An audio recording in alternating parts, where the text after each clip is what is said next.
Okay,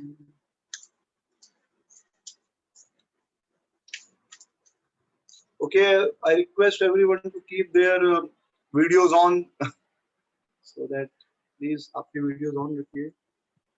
अगर आपका net connection is good, so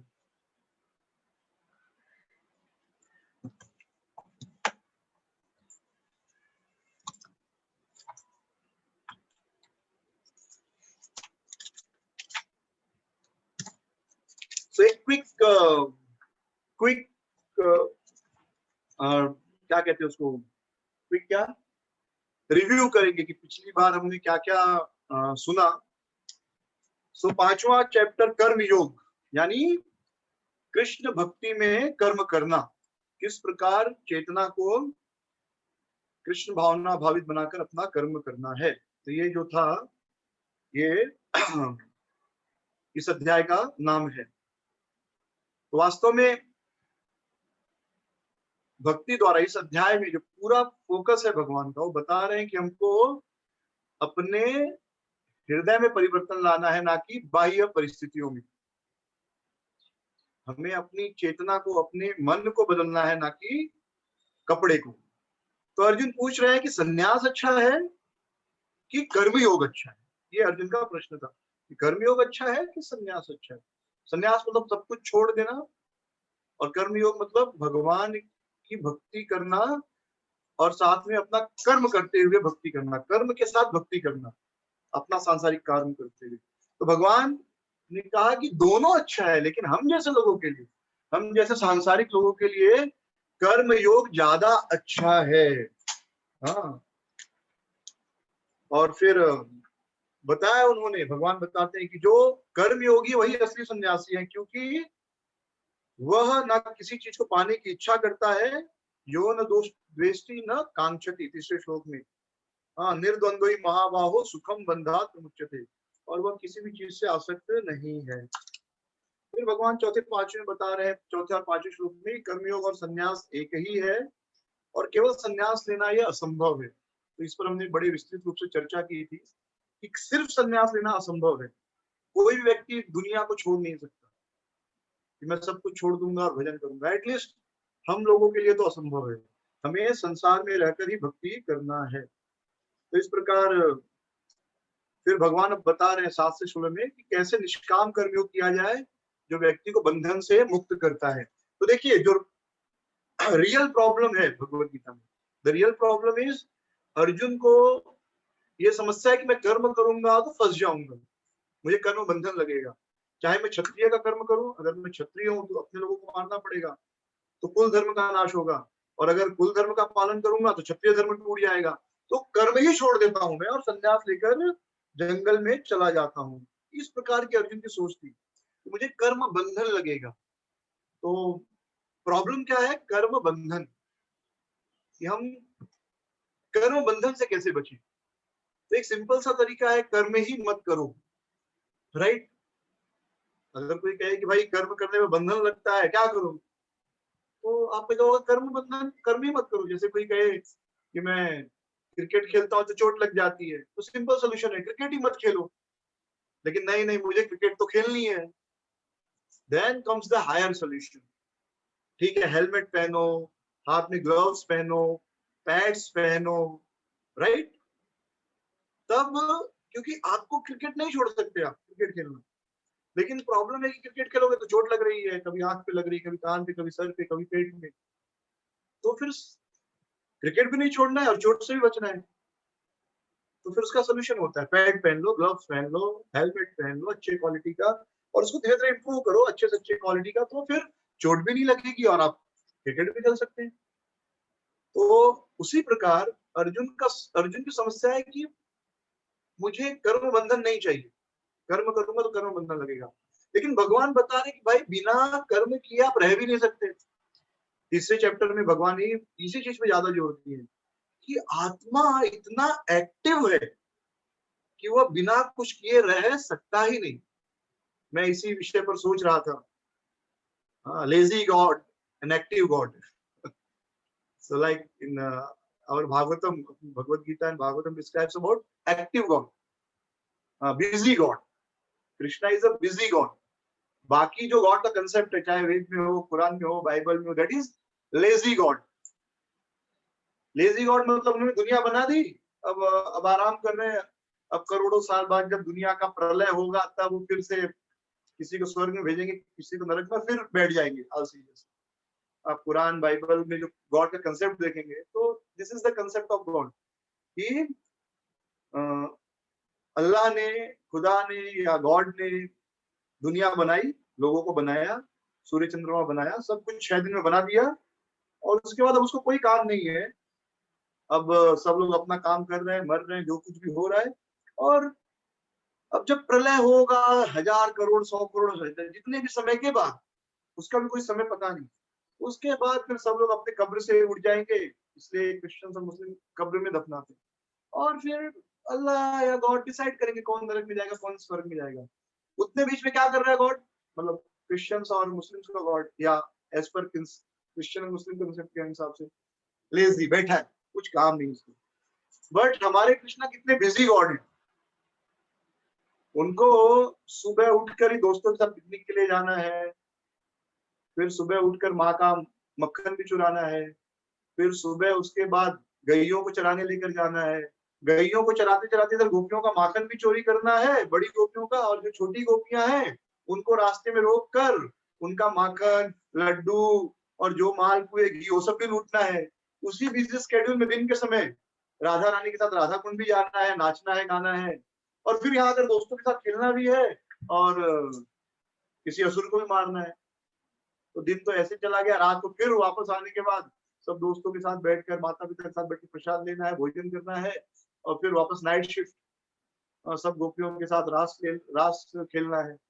तो कितने बिजी है, उनको टाइम नहीं है सोने का, एक दिन भी बिजी नहीं है। और इतने बिजी है कृष्ण इतने बिजी हैं कि अपने आप को एक्सपैंड करना पड़ता है। एक अकेले एक रूप तो कर नहीं पा रहे हो सारा काम, so he has to expand himself कि भाई मैं एक से बहुत हो जाऊं।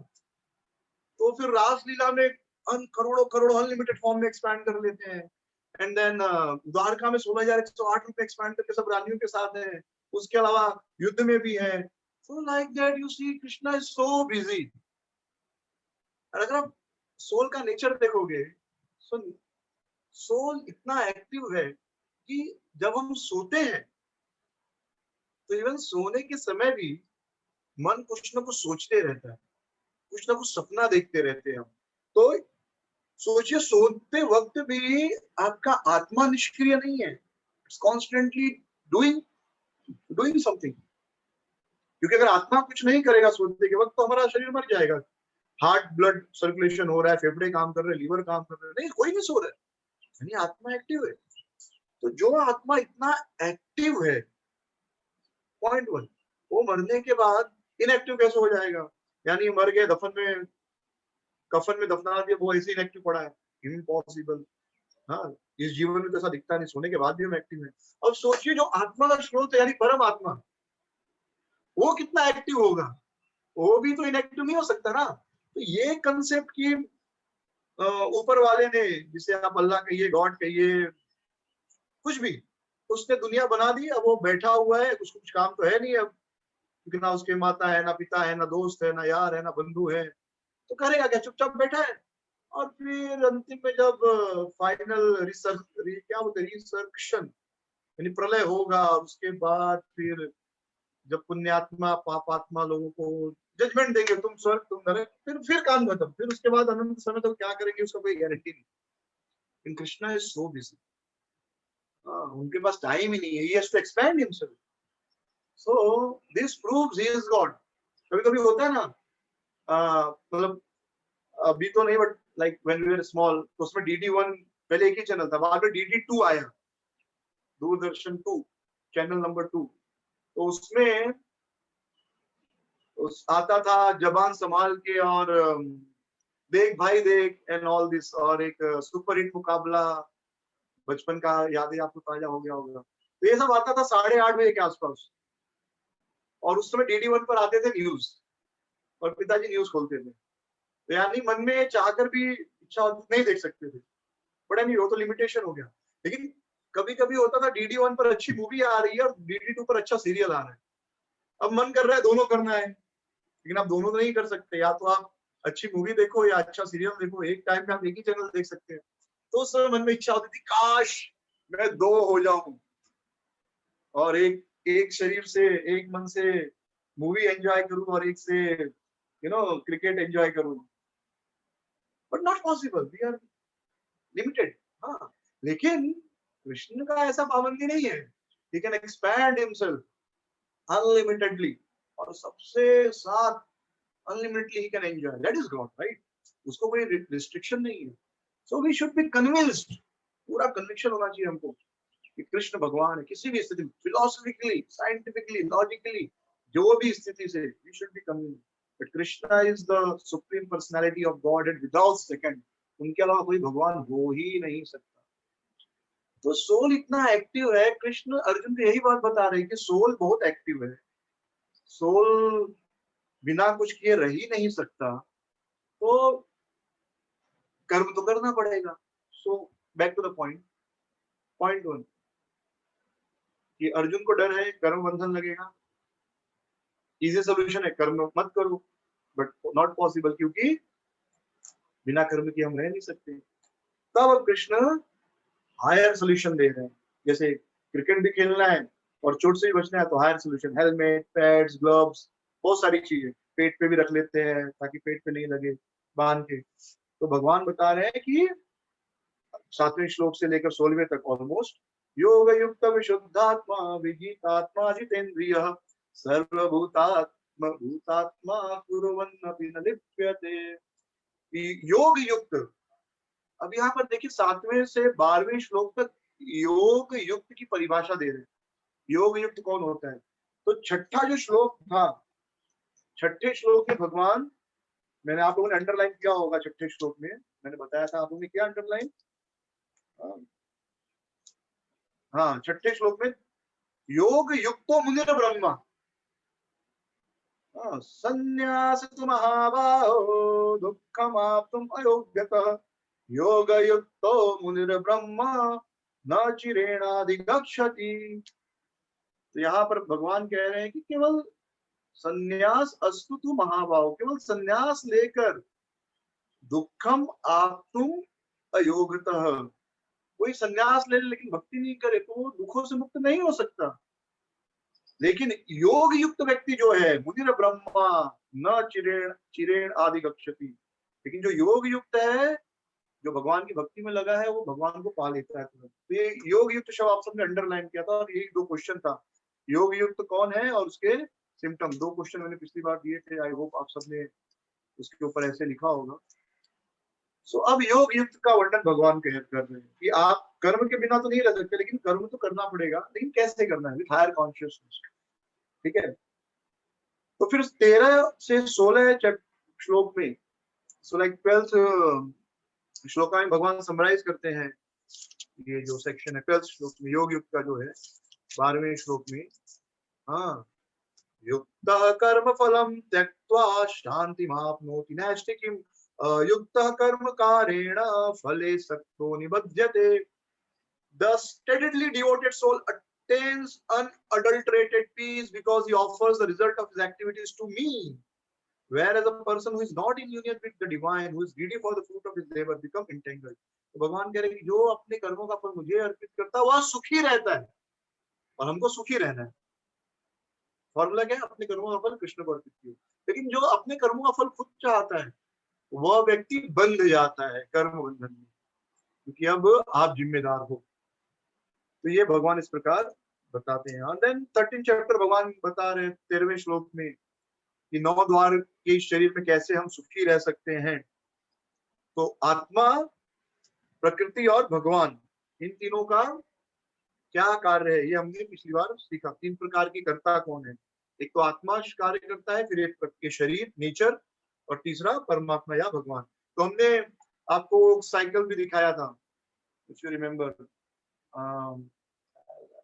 क्या अवेलेबल है है ना, समथिंग शेयर स्क्रीन में। हाँ, मैंने ये बताया था, just again do it. Document में बुकमार्क में स्क्रीन,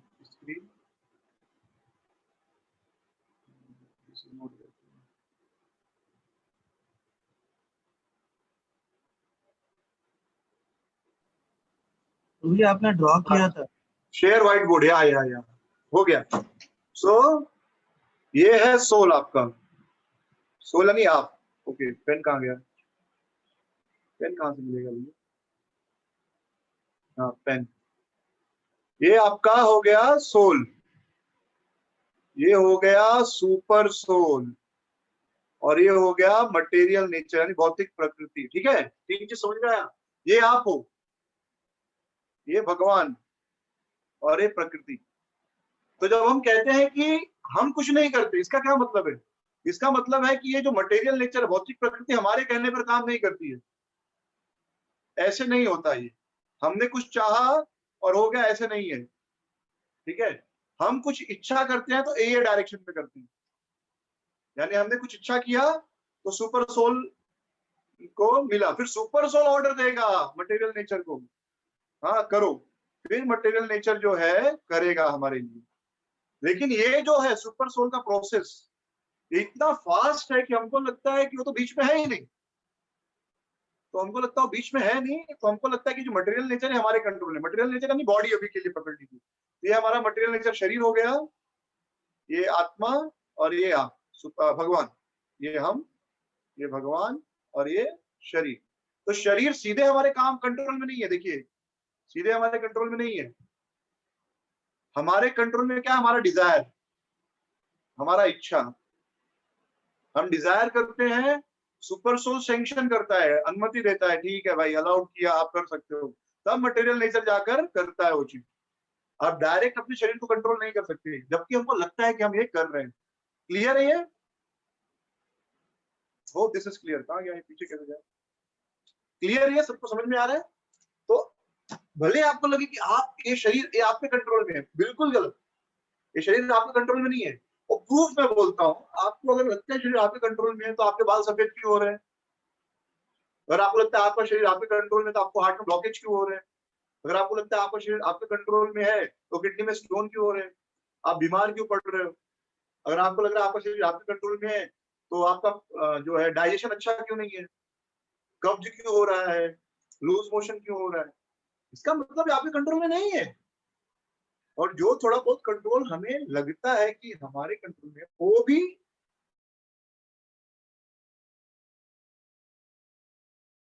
किसी को याद है? हमने एक उदाहरण दिया था गाड़ी का, ड्राइवर का, किसी को याद है?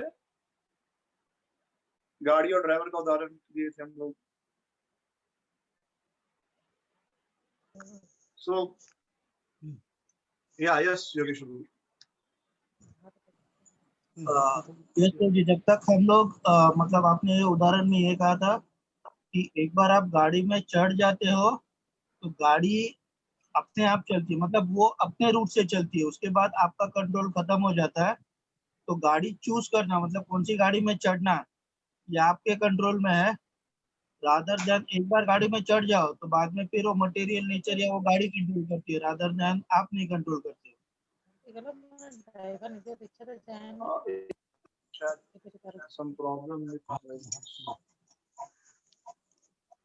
हरे कृष्णा, आवाज आ रही है? हाँ प्रभु जी, आ रही है।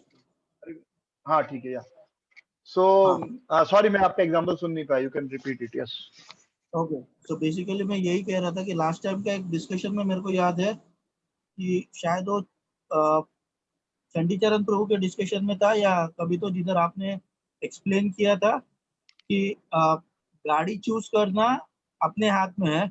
एक बार आप उस गाड़ी में चढ़ जाओ, लाइक किसी रिक्शा में चढ़ जाओ या किसी में चढ़ जाओ, तो वो जो रूट लेती है वो खुद लेती है, वो डिसाइड करता है, रादर देन आप नहीं डिसाइड करते हो। तो गाड़ी में चढ़ना एक डिसीजन होता है, बाद में फिर ट्रेन अपने आप चलती है, rather than. Right, correct correct.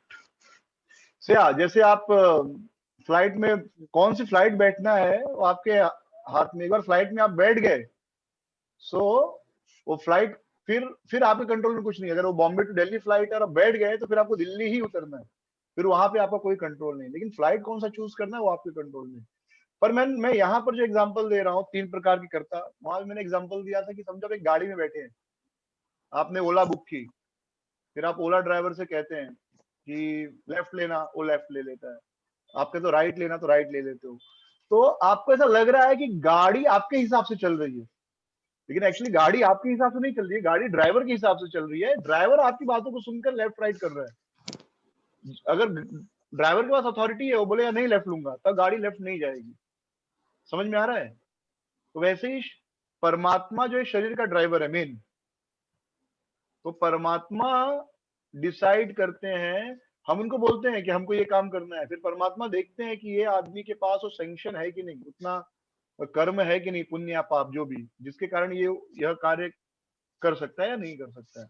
तो 3 प्रकार के कर्ता के बारे में हमने सुना, आत्मा, परमात्मा और यह शरीर। तो शरीर आत्मा के यानी शरीर परमात्मा भगवान के नियंत्रण में है। हमें केवल भ्रम है कि शरीर हमारे नियंत्रण में है, पर याद रखिए शरीर आपके नियंत्रण में नहीं है। और मैं फिर से दोहरा दूं, अगर आपको कभी अभिमान हो जाता है कि शरीर आपके नियंत्रण में है, तो आप बूढ़े नहीं होने चाहिए, फिर भी आप बूढ़े होते हो, हम बूढ़े होते हैं। हम नहीं चाहते हमारे बाल झड़े, बाल झड़ते हैं। हम नहीं चाहते हमारे दांतों में कैविटी आए, कैविटी आती है। हम नहीं चाहते किडनी में स्टोन हो, किडनी में स्टोन होता है। हम नहीं चाहते हमारा पेट कॉन्स्टिपेशन, कब्ज का प्रॉब्लम हो, कब्ज का प्रॉब्लम होता है, right? So never never never have this illusion कि ये शरीर हमारे कंट्रोल में। कभी इस भ्रम में मत पड़िए। और जब आपका शरीर ही आपके कंट्रोल में नहीं है, तो फिर पत्नी, पति, परिवार, बच्चे, इन सबको कंट्रोल करने का सोचिए मत। The more you try to control, the more you will suffer. शरीर ही कंट्रोल में नहीं है, तो बाकी चीजें कहां से कंट्रोल में रहेंगी?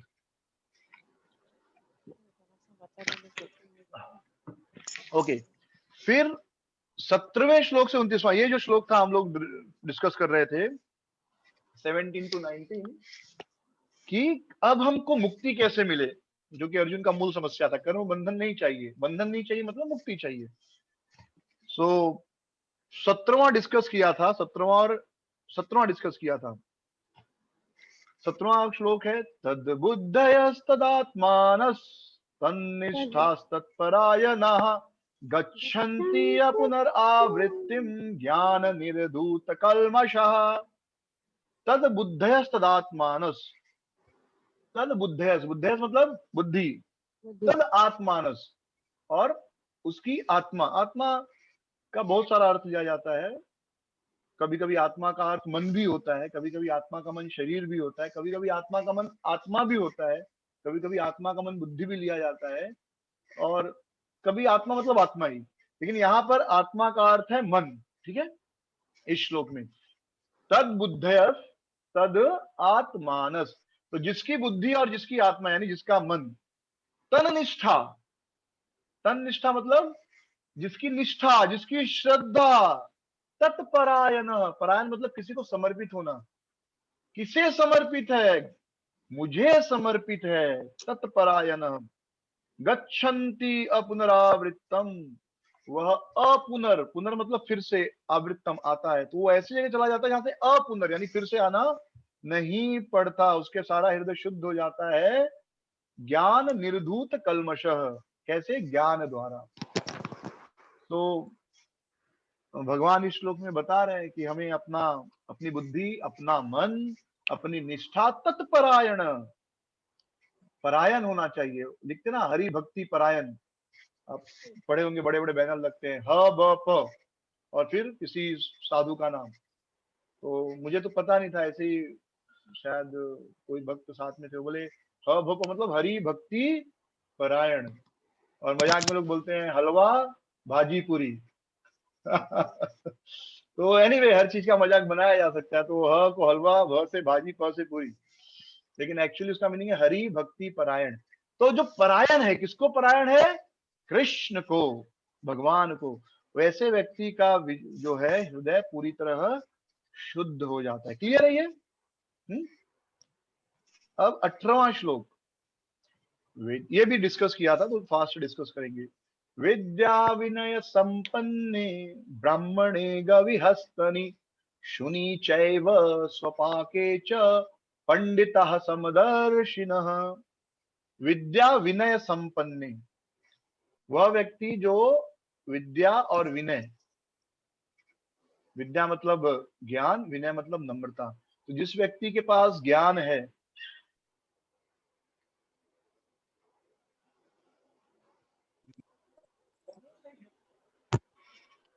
वह प्रभु व्यक्ति जी आवाज ब्राह्मण में में, ब्राह्मणे गवि, गाय में, हस्तिनी और हाथी में, फिर सुनी चैव स्वपाको च, और स्वपाक यानी जो कुत्ते का मांस खाते हैं और कुत्ता, उन सबको समदृष्टि से देखता है। यानी भक्त जो होता है वह क्या होता है? समदृष्टि होता है। भक्त क्या होता है? समदृष्टि होता है।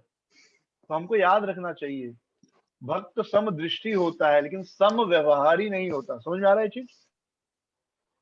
समदृष्टि और समव्यवहारी, व्यवहार मतलब रेसिप्रोकेशन, आदान प्रदान। आदान प्रदान कभी भी समान नहीं हो सकता, समदृष्टि हो सकता है। जैसे एक भक्त कुत्ते में भी कृष्ण को देखता है क्योंकि परमात्मा उसके हृदय में भी है, हाथी के हृदय में भी कृष्ण को देखता है, एक ब्राह्मण के हृदय में भी कृष्ण को देखता है, एक चांडाल जो कुत्ते का मांस खा रहा है उसके हृदय में भी कृष्ण को देखता है। तो वह समदृष्टि है, लेकिन वह कुत्ते के साथ बैठकर भोजन नहीं करेगा। हाँ, वह चांडाल के साथ बैठकर भोजन नहीं करेगा, वह एक ब्राह्मण के साथ बैठकर भोजन कर सकता है। क्यों? क्योंकि ब्राह्मण सत्वगुण में है, तो उसका भोजन जो है यह व्यक्ति एक भक्त ले सकता है, लेकिन चांडाल का भोजन ब्राह्मण नहीं कर सकता। तो समव्यवहारी और समदृष्टि दोनों अलग अलग चीजें हैं। हम लोग दोनों को एक कर देते कि नहीं, सब भक्त लोग बराबर होने चाहिए, सब भक्त बराबर है। ऐसा नहीं हो सकता, ऐसा कभी हुआ नहीं है और कभी होगा भी नहीं। और जब हम आर्टिफिशियली ऐसा करने का प्रयास करते हैं तो केवल समस्या उत्पन्न होती है। तो भक्त हमेशा समदृष्टि होते हैं लेकिन समव्यवहारी नहीं। तो भागवतम में भी वर्णन है, 4 प्रकार के भक्तों का वर्णन है, 3 प्रकार के भक्तों का वर्णन नारद जी क्या करते हैं कि अपने से श्रेष्ठ भक्तों से ज्ञान लेना चाहिए, बराबर के भक्तों से मैत्री स्थापित करना चाहिए और अपने निम्न भक्तों के ऊपर कृपा करनी चाहिए।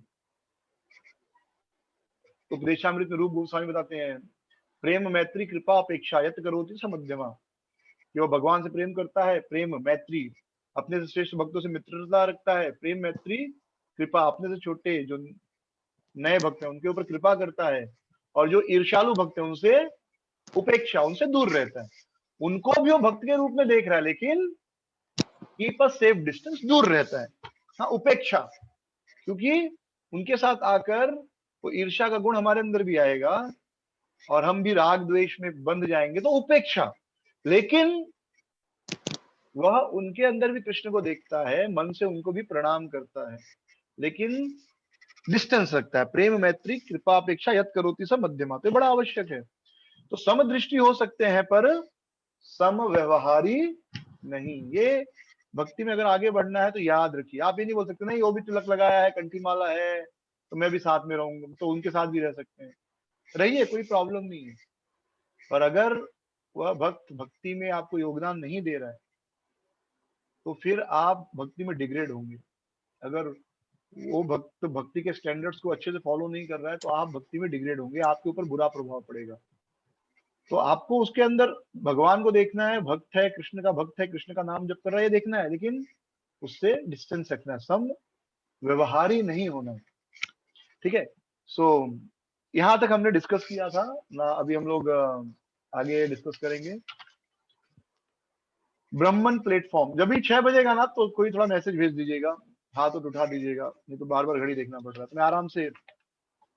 तो अब ये जो श्लोक है सारे यहाँ से ऑलमोस्ट बहुत ही सुंदर सुंदर श्लोक हैं। एक ही थीम है ऑलमोस्ट कि भक्त कैसा होता है या किस प्रकार उसको व्यवहार करना चाहिए, like that. So will go one by one. पहले 19,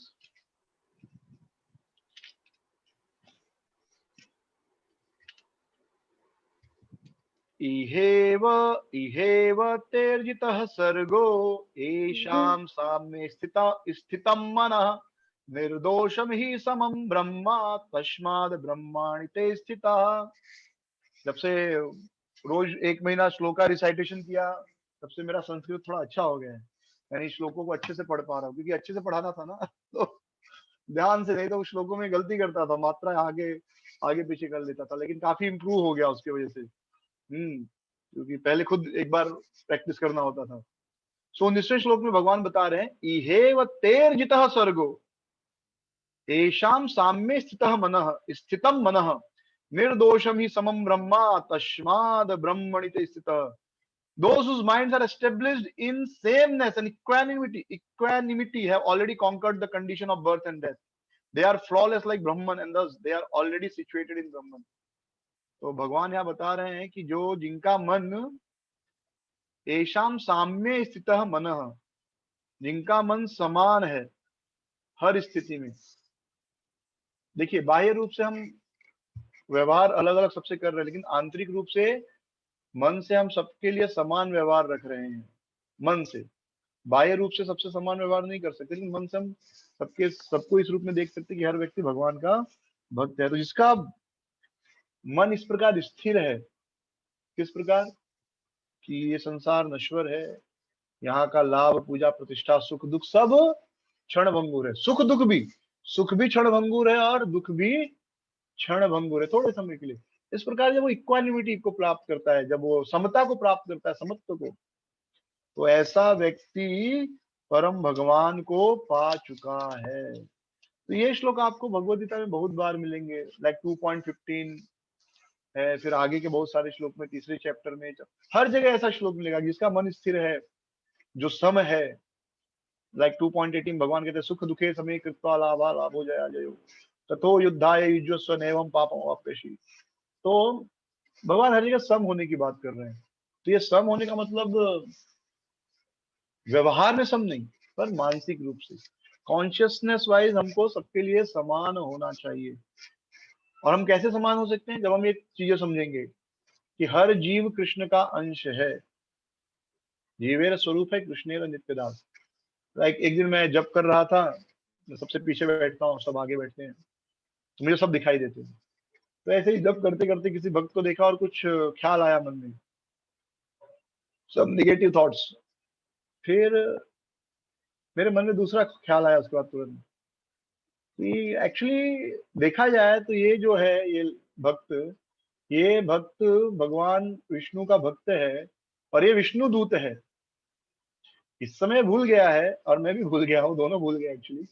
लेकिन एक दिन ये चतुर्भुज विष्णु रूप में आएगा, चतुर्भुज विष्णु दूत रूप में आएगा। इसकी 4 भुजाएं होंगी, ये भी पीली धोती पहना होगा, हाँ, कानों में मकराकृत कुंडल होंगे, बड़ा हार होगा, हाँ, हाथ में शंख चक्र गदा पद्म होगा, और ये भी वैकुंठ में एरोप्लेन में घूमेगा। और वहां हम लोग मिलेंगे तो प्रेम से ही रहना है, अगर प्रेम से नहीं रहेंगे तो वहां दोनों नहीं रह पाएंगे। So like I started seeing people, मैं ऐसा कोशिश करता हूँ कि मैं लोगों को 4 हैंड विष्णु फॉर्म में देखूं। हाँ, तो अब सोचिए सारे भक्त हैं। आप इस तरह हम अभ्यास करना शुरू करना चाहिए कि ये भी जो है भगवान का सेवक है, या ये भी भगवान की सेविका है, लक्ष्मी है, या क्योंकि लक्ष्मी सहस्त्र गोलोक में वैकुंठ में सारी लक्ष्मियां हैं, जो भी मतलब लक्ष्मी जी का विस्तार है, सारी आत्माएं लक्ष्मी जी का या कृष्ण का विस्तार है। ओके, तो इस तरह धीरे धीरे हमको अपनी चेतना डेवलप करनी है, समदृष्टि। लेकिन फिर से बता रहा हूँ, समव्यवहारी नहीं, क्योंकि आप जब तक समाज में हो आपको अपना व्यवहार उचित रखना होगा। हर व्यक्ति के साथ आपका व्यवहार अलग अलग रहेगा, लेकिन दृष्टि सबके लिए एक होनी चाहिए। हाँ, एक बच्चा आता है, कहता है अरे आपको पता है हमारे गुरुजी बड़े समदृष्टि हैं, सबको एक ही आंख से देखते हैं। एक कहावत है हिंदी में, एक आंख से देखना। एक आंख से देखना मतलब भेदभाव नहीं करना, एक्चुअली इसका मतलब ये एक आंख से देखना। हमारे गुरुजी बहुत अच्छे हैं, सबको एक आंख से ही देखते हैं। माँ कहती है बहुत अच्छा है, ऐसे गुरुजी होने चाहिए। बच्चे कहते हैं हाँ हाँ वो काणे हैं, काणा आदमी ऐसे होता है ना, ऐसे, तो एक ही आंख से देख रहा है। पर एक्चुअली एक आंख से देखने का मतलब समान, सबके लिए समान होना। तो हम समदृष्टि हो सकते हैं, समदृष्टि होना भी चाहिए, लेकिन समव्यवहारी नहीं। जैसे माता पिता अपने बच्चों के लिए समदृष्टि होते हैं, पर समव्यवहारी नहीं। एक बच्चा योग्य है तो उसे सारी सुविधा देंगे जिससे उस चीज में आगे बढ़ पाए। दूसरा बच्चा योग्य नहीं है तो दूसरी चीजें देंगे ताकि वो आगे बढ़ पाए। तो समदृष्टि है, लेकिन व्यवहार दोनों के साथ अलग अलग है। एक शरारत कर रहा तो झापड़ मार रहे हैं, एक अच्छा परफॉर्म कर रहा है तो तारीफ कर रहे हैं। तो व्यवहार दोनों के लिए अलग अलग है, लेकिन दृष्टि दोनों के लिए एक है, दोनों से उतना ही प्रेम है। आपने कभी मत सोचिए, ऐसा हो भी नहीं सकता कि एक माता पिता किसी बच्चे से कम प्रेम करे और किसी से ज्यादा प्रेम करे। वो चाह कर भी ऐसा नहीं कर सकते। वो बाहर से कितना भी आपको दिखे कि ये माता पिता इसको ज्यादा प्रेम करते हैं और इसको कम प्रेम करते हैं, ऐसा हो ही नहीं सकता। हाँ, लेकिन उनका व्यवहार डेफिनेटली अलग अलग रहेगा हर बच्चे के लिए। सो जो इस प्रकार सम हो चुका है वह मुक्ति को प्राप्त कर चुका है। 22वां श्लोक बड़ा ही सुंदर है, अंडरलाइन कर सकते हैं, इसको याद कर सकते हैं। तो बट 21 22 पहले थोड़ा सा 21 22 में बहुत सारे क्वालिटीज दिए हैं 20 और 21 में। So just I will recite the shloka और क्वालिटीज पढ़ेंगे। न प्रहर्षति प्रियम प्राप्य नो द्विजत प्राप्य चाप्रियम स्थिर बुद्धिर असमूढ़ो ब्रह्मविद ब्रह्मणि स्थितः। तो पहली चीज, न पर हर्षित, जो व्यक्ति बहुत खुश नहीं होता, प्रियम प्राप्य, अपनी कोई प्रिय वस्तु मिल जाए उसे पाकर जो बहुत खुश नहीं होता। जैसे आपको किसी को समझो मोबाइल फोन नहीं है, उसको बड़ी इच्छा है मोबाइल मिल जाए, मुझे आईफोन मिल जाए, और उसे आईफोन मिल गया, तो जो सम व्यक्ति वो बहुत हर्षित नहीं होगा, क्योंकि आपके हाथ में मोबाइल फोन आकर भी कोई खुशी नहीं मिलने वाली। मैंने एक चीज का अनुभव किया है दुनिया में, जो चीज आपके पास नहीं है, जब तक नहीं है आप उसके लिए दुखी रहेंगे, लेकिन होने के बाद कोई खुशी नहीं मिलने वाली है। उस चीज के होने के बाद आपको खुशी नहीं मिलती। जैसे जब तक मोबाइल फोन नहीं है आदमी सोचता है यार मेरे पास मोबाइल नहीं है, मोबाइल नहीं है, हमेशा 24 घंटे चिंता में है, दुख ही है। लेकिन मोबाइल फोन उसके पास आ गया, तो आप सबके पास आज मोबाइल फोन है, नहीं तो आप लोग ऑनलाइन होते ही नहीं। तो राइट, आप में से कोई ये नहीं कह सकता मेरे पास मोबाइल फोन नहीं है। अगर आपके पास मोबाइल फोन नहीं है तो आप मेरा बात नहीं सुन पा रहे हैं, मतलब सुन ही नहीं सकते। तो मोबाइल फोन आके किसी को खुशी मिली? यहाँ पर ऑलमोस्ट 25 लोग हैं, I don't know, let me check, almost 21 लोग हैं इंक्लूडिंग मी। मोबाइल फोन आके कितने लोगों को खुशी मिली? ईमानदारी से कितने लोगों को खुशी मिली आईफोन या कुछ भी पाकर, कोई अपना प्रिय वस्तु पाकर? आई डोंट थिंक किसी को भी खुशी मिली होगी। ठीक है, जरूरत थी, पूरी हो गई। तो जब तक नहीं था दुख मिला, लेकिन मिलने के बाद कोई खुशी नहीं मिलती। मंदिरों में देखते हैं जब सीनियर हो जाते हैं भक्त लोग, तो उनका डिमांड रहता है पहले हमको आरती मिलना चाहिए, पहले आरती हमारे पास आना चाहिए, मुझे हर वक्त दंडवत प्रणाम करना चाहिए, मुझे पहले प्रसाद सर्विस होना चाहिए, और like that so many things. हाँ, तो आरती अगर नहीं मिली, कोई सीनियर भक्त है उसके पहले किसी जूनियर को आरती दिखा दिया तो उसको बड़ा गुस्सा आता है, मैं सीनियर हूं मुझे नहीं दिखाया, हाँ आज इसको सिखाऊंगा मैं। ओके, लेकिन आरती मिलने पर कोई खुशी हुई है क्या आज तक? मुझे तो कोई खुशी नहीं हुई। बल्कि सिद्धांत ये है कि जितना पीछे आपको आरती मिलेगा उतना ज्यादा आपको महाप्रसाद है। So you will be more happy, you will be more blessed जब आपको एकदम आखिरी में आरती मिलता है। अब आखिरी में आरती पाने के लिए कंपटीशन नहीं करना है, ठीक है? तो आप बोले नहीं पहले मैं ले लूंगा, पहले सबको दो फिर मैं, देन दूसरा कंपटीशन शुरू हो जाएगा। लेकिन पॉइंट है कि अगर आपको नहीं मिला आरती तो भी कोई प्रॉब्लम नहीं। अच्छा है, जितना देर में आएगा उतना ज्यादा महाप्रसाद। हम सुन लो, महाप्रसाद भगवान का प्रसाद, महाप्रसाद ताकतवर होता है, और महाप्रसाद और ज्यादा ताकतवर होता है, महाप्रसाद और ज्यादा ताकतवर होता है। तो जितने वक्त आरती ले चुके हैं उतना आरती महाप्रसाद बन चुका है, उतना पावरफुल होगा। बट फिलॉसफी अपार्ट, फिलॉसफी छोड़ दीजिए, तो भी पहले आरती मिल गई, कोई खुशी मिली।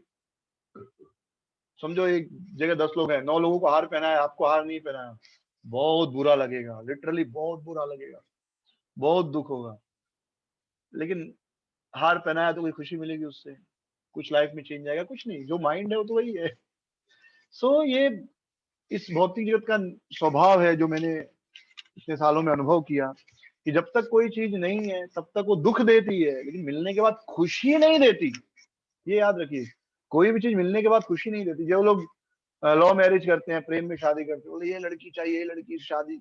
आप देखिए, लव मैरिज या अरेंज मैरिज, एक दो 4 साल के बाद शादी वही है, शादी और रिलेशनशिप वही है जो एक पति पत्नी में नॉर्मल होते हैं। बात बात पे तू मैं होना, तकरार होना, गुस्सा करना, और नॉर्मल जो एक नॉर्मल आप एक जिनका लव मैरिज शादी हुआ है और जिनका अरेंज मैरिज हुआ है, दोनों कपल आपको नहीं पता है कोई किसका अरेंज है किसका लव है, उनको आप ऑब्जर्व कीजिए, आप नहीं बता सकते इसमें अरेंज किसका लव है, क्योंकि कुछ है ही नहीं, वैसी कोई चीजें नहीं होती। बस शादी के लिए एक लड़के को लड़की चाहिए, लड़की को लड़का चाहिए, आप खुद पसंद कर लो तो लव मैरिज है, माँ बाप पसंद करके दे तो अरेंज मैरिज है। बट बेसिक है कि आपको एक लड़की या एक लड़का चाहिए, खत्म बात। और शादी के बाद भले फिल्मों में दिखाते हो लड़की को पाने के लिए हीरो कितना मेहनत करता है, कितने लोगों से फाइट करता है, लेकिन शादी के बाद बस शादी हो गई और the end, and they lived happily for ever. पर ऐसा नहीं है, सब शादीशुदा सबको पता है। तो उसके बाद का स्टोरी आपका भी और उनका भी सेम है, कुछ फर्क नहीं है, इतना भी फर्क नहीं है। मत सोचिए कि उनका लाइफ बहुत अच्छा रहेगा और they would be enjoying like anything और बहुत खुशी होंगे, तो कुछ नहीं है, सेम वही। सुबह ब्रेकफास्ट में क्या बनाना, लंच में क्या खाओगे, डिनर में क्या, वही बस पूरा दिन उसी में बीतने वाला है। हाँ, और बाकी तू मैं जो है वो बस, बाकी कुछ फर्क नहीं है, चाहे वो लव मैरिज हो या अरेंज मैरिज हो, प्रेम विवाह हो या अरेंज करके हो। तो चीजें जब तक नहीं रहती दुख देती है, मिलने के बाद सुख नहीं देती, ये याद रखिए। तो इसलिए भक्त ये चीज समझता है, तो न प्रहर्षित न प्रहर्षित प्रियम प्राप्त, कोई प्रिय वस्तु प्राप्त हो गया, न प्रहर्षित, इतना सुंदर वाक्य, प्रहर्षित, वो खुश नहीं होता बहुत ज्यादा, ओके अप्रिशिएट करेगा, अच्छा मुझे मिल गया, लेकिन बहुत खुश नहीं होता प्रियम प्राप्त। लाइक व्हेन मैं जुहू में था, एंड आफ्टर 2 ईयर और 3 ईयर ओनली मुझे संकीर्तन का एचओडी बना मैं।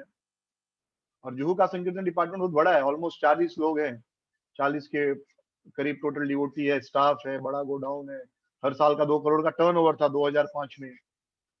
हाँ, तो लाइक इतना बड़ा डिपार्टमेंट आपके हाथ में है, बट और मुझे भक्त लोग बोलते थे, अरे बढ़िया है यार आपको एचओडी बना दिया है ना। आई थॉट कि ठीक है बन गया, तो भी वही मंगल आरती उठना है, वही जप करना है, और वही 9 और 5 बजे प्रसाद लेना है, वो फर्क बदला क्या? And even if you get the facility कि चलो रोज गोविंदा में खाने को मिल जाए, चलो for the sake of the argument कि आप प्रेसिडेंट या वाइस प्रेसिडेंट बन गए, साइन करके रोज खा सकते हैं, आपका पेट पचाएगा क्या रोज? आपको चलो अभी आप लाइक एचओडी थे तो हम लोग साइन करके डोसा एंड ऑल, जो भी स्वीट स्टॉल का था, डोसा वड़ा समोसा साइन करके खुद भी खा सकते थे, भक्तों को भी खिला सकते थे। महाप्रसाद स्टॉल का स्वीट समोसा, रसमलाई, रसगुल्ला, सब कुछ। पर आप विश्वास नहीं करेंगे, मैं 6 साल एचओडी था संकीर्तन में, और मैंने मेरे लिए एक बार भी ना वड़ा ना स्वीट समोसा रसमलाई रसगुल्ला कभी साइन नहीं किया, और खाया भी नहीं, वो मुझे मुझे पता ही नहीं था। हाँ, भक्तों को बहुत खिलाया। आज भी पुराने भक्त जो मिलते हैं, दे आर लाइक, अरे प्रभु जी आप थे तो एक आनंद था महाप्रसाद का, बहुत मिलता था। या शाम को कोई भक्त प्रसाद नहीं खाया तो आ जाता था, प्रभु जी वो प्रसाद नहीं खाने का मन है तो एक डोसा साइन करके दे दो, ले लो। अपने लिए महाप्रसाद से तो नहीं, हाँ हफ्ते 2 हफ्ते में एक बार डोसा या समोसा, अभी अकेला नहीं 2-4 भक्तों को, तो पचेगा ही नहीं। तो even if you get all the power, आपका शरीर तो लिमिटेड है। आपके पास 27 फ्लोर का बंगला हो गया, तो भी आप सोओगे तो उसी 6 फीट बाय 3 फीट के रूम में, 6 फीट बाय 3 फीट का जो बेड है उसी में सोओगे ना। अब उसको चाहे आप सोने का बना दो या चांदी का, सोने के बिस्तर पर सोकर नींद ज्यादा आती है ऐसा कोई सर्वे नहीं है आज तक, है तो मुझे पता नहीं कि भाई जो सोने का बिस्तर पे सोएंगे तो नींद उस पर बहुत अच्छी आती है, ऐसा होता है ना तो अमीर लोग बहुत अच्छे से सोते हैं, but this is not true. सोने के बिस्तर पर, चांदी के बिस्तर पर, मखमल के बिस्तर पर नींद अच्छी आती है, ऐसा कोई आज तक का सर्वे नहीं है, ऐसा कोई भी एक्सपेरिमेंट नहीं हुआ। भाई सोने का बेड बना दो और उसपे मखमल का गद्दा और बड़ी सुंदर नींद आएगी, नहीं। नींद सुंदर कब आती है? जब ये शांत होता है, जब ये सुखी होता है। और ये सुखी कब होता है? मन या मन, अब कुछ लोग कहेंगे मन यहाँ है, कुछ लोग यहाँ है, जो भी, वैसे मन यहाँ है। ये कब खुश होता है? जब आप भक्ति करते हैं, जब आप अपने आप में संतुष्ट है, जब आप जानते हैं कि जीवन क्या है, तभी आप सुखी रह सकते हैं। तो न प्रहर्षेत प्रियम प्राप्य, तो कुछ उसको प्रिय मिल गया वो बहुत खुश नहीं होता, ही अप्रिशिएट, अच्छा है मिल गया, सेवा है करूंगा। नो द्विज प्राप्य च अप्रियम, और अप्रियम कुछ उसे मिल गया तो भी वो दुखी नहीं होता, क्योंकि जीवन एक तो ऐसे ही 20-30 साल, 40 साल, 50 साल का जीवन है, उसमें कुछ अप्रिय हो भी गया तो क्यों दुखी होना, ये भी तो चला जाएगा ना। अगर सुख नहीं टिका तो दुख भी नहीं टिकेगा। तो कुछ अप्रिय मिल गया, किसी ने निंदा कर दिया, कोई किसी ने आपके लिए भला बुरा बोल दिया, and I really tell you, जैसे जैसे हमारा अनुभव बढ़ता है, एक्सपीरियंस बढ़ता है ना, फिर हमको ऐसा फनी लगता है। लाइक आज से 5 साल पहले अगर मैं सुनूं कि अरे किसी ने मेरे लिए भला बुरा बोला है ना, आई वुड बी लाइक क्यों बोला, now I have to prove कि मैं वैसा नहीं हूं। बट स्लोली स्लोली अब है कि लोग बोलेंगे मैं यहाँ किसी को इम्प्रेस करने नहीं आया हूँ, मैं यहाँ पर गुरु को, कृष्ण को, भगवान को, प्रभुपाद जी को इम्प्रेस करने आया हूँ। वो मेरे लिए क्या सोचते, दैट इज मोर इम्पोर्टेंट। तो दैट इज हाउ बाय साधना हमारा कॉन्शियसनेस धीरे धीरे चेंज होता है। आई एम नॉट सेइंग कि मैं 100% फ्री हो गया हूँ, बट यस डेफिनेटली बहुत परिवर्तन आया है। हाँ, और अब कभी मंदिर में या कहीं पर भी सुनते कि इस भक्त ने ऐसे बोला, उसने ठीक है, नेचुरल, मैं भी बोल देता था पहले लोगों के बारे में, वो भी बोल दिया, अब क्या उससे क्या फर्क पड़ता है। ना कुछ अच्छा मिलने पर वह बहुत हर्षित नहीं होता, कुछ बुरा मिलने पर वह दुखी भी नहीं होता। स्थिर बुद्धिर असम्मूढ़ो, और वो उसकी बुद्धि स्थिर रहती है, और वह मूढ़ यानी विचलित नहीं होता, मूढ़ बिविल्डर नहीं होता, विचलित नहीं होता। ब्रह्म विद ब्रह्मणि स्थित, ऐसा व्यक्ति जो ब्रह्मविद है। ब्रह्मविद मतलब, ब्रह्मविद को अंडरलाइन कीजिए, ब्रह्मविद, ब्रह्मविद मिला, ब्रह्मविद। सुनना माता जी, थोड़ा सा रुकिए, मैं आपका क्वेश्चन लेता हूँ। ब्रह्मविद, ब्रह्मविद का मतलब होता है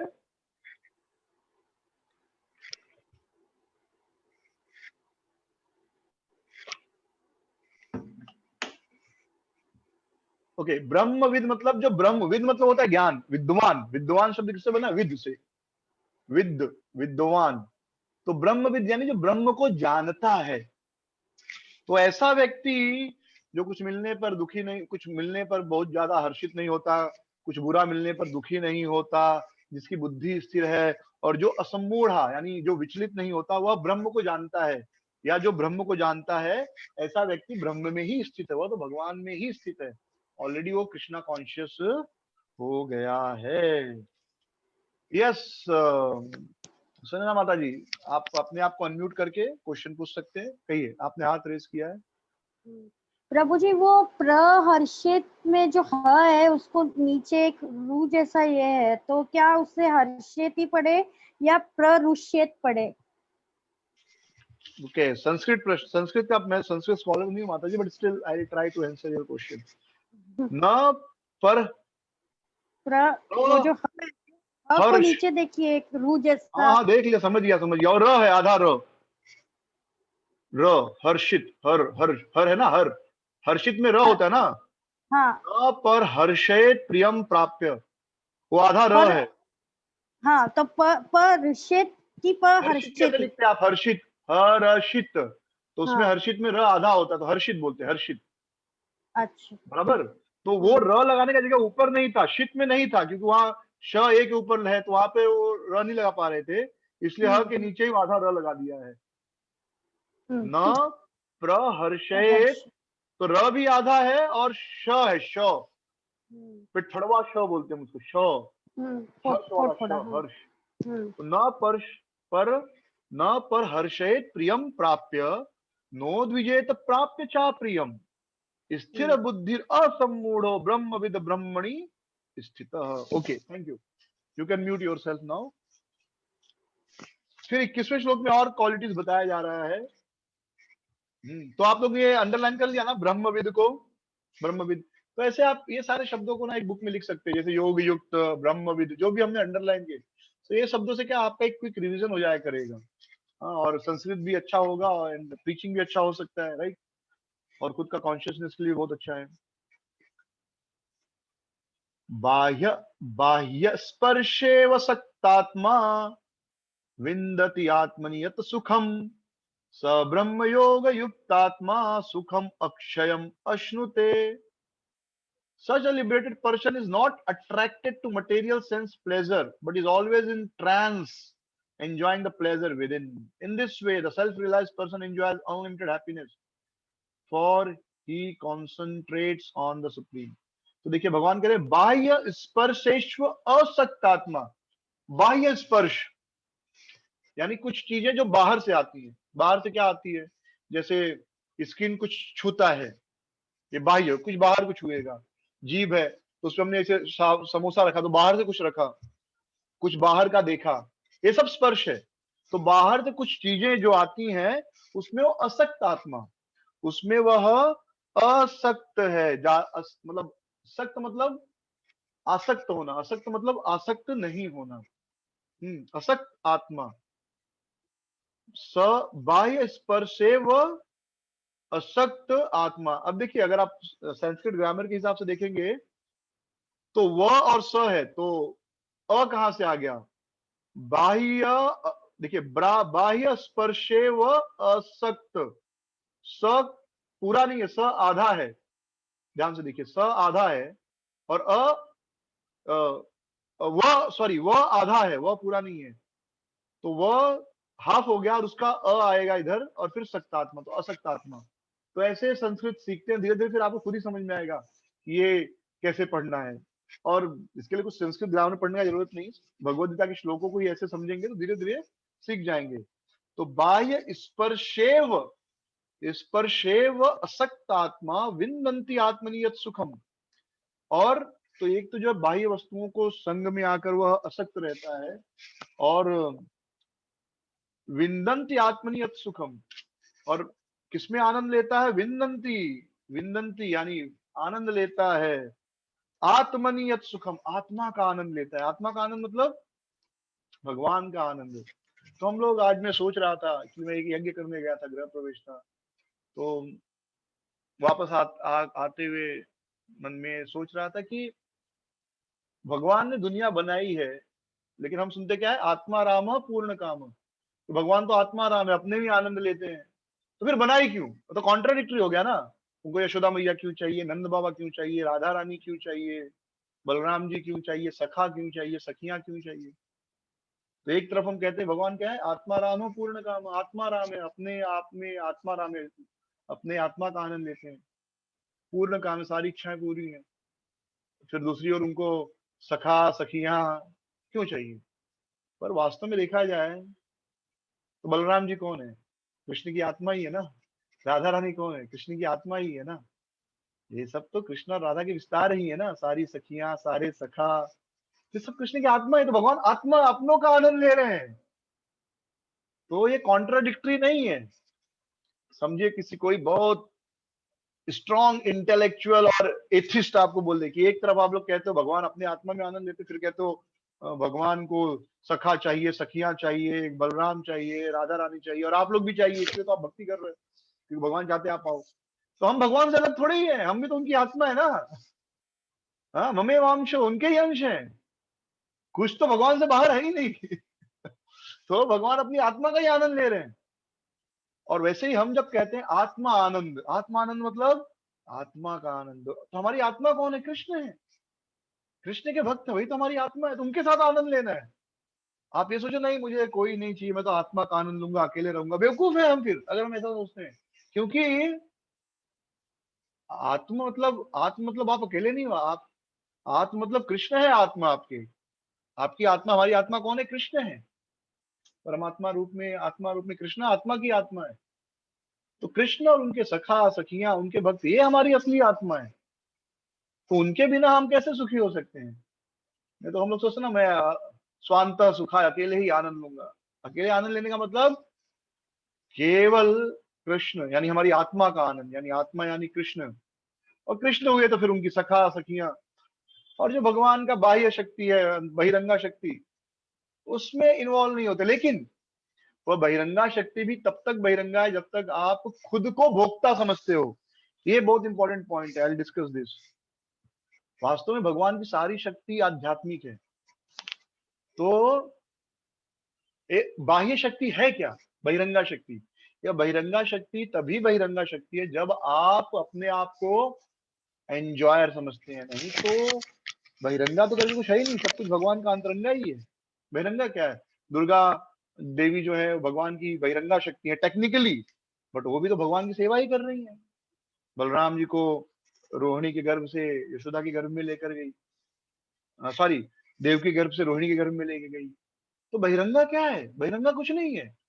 हाँ, विश्वम पूर्ण सुखाए थे, भक्तों को पूरे विश्व में सुखी सुख दिखाई देता है कि कुछ बहिर है ही नहीं। ये बिल्डिंग, ये टीवी, ये फैन, ये मोबाइल, ये सब तो भगवान की शक्ति है। लेकिन जब आप इस मोबाइल का उपयोग आप अपने आप को भोक्ता समझोगे, ये मोबाइल बहिरंगा शक्ति हो गई, क्योंकि इसमें आप फिर यूट्यूब देखेंगे, मूवी देखेंगे, क्रिकेट देखेंगे और दुनिया भर का कचरा देखेंगे, तब ये मोबाइल क्या है? बहिरंगा। लेकिन इसी मोबाइल पर बैठकर आज यद्यपि हम लोग दूर हैं, मैं फिर से रिक्वेस्ट करूंगा भक्त लोग अपना पॉसिबल हो तो अगर उनका क्या बोलते हैं नेटवर्क अच्छा है तो please keep your video on, because I feel good to see devotees. 4-5 भक्तों ने ऑन किया है बट सबने ऑन नहीं किया है। सो ये मोबाइल आपका अंतरंगा शक्ति है भगवान की, फिर बहिरंगा कैसे हो गई? राइट? ये मोबाइल माया है इस समय नहीं। इस मोबाइल द्वारा हम कृष्ण के बारे में सुन रहे हैं, कृष्ण कथा कर रहे हैं। जस्ट एक सेकंड ना खिड़की बंद कर दूं, नहीं तो रात में मच्छर सोने नहीं देंगे।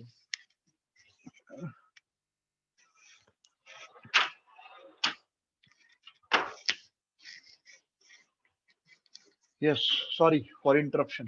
तो बहिरंगा करके कुछ है ही नहीं दुनिया में, सब जो है भगवान की अंतरंगा शक्ति है। हाँ, चावल दाल चपाती सब्जी, जब आप खुद अपने आप को भोक्ता समझते हो तो बहिरंगा शक्ति है, आपको और ज्यादा माया में फंसाएगी।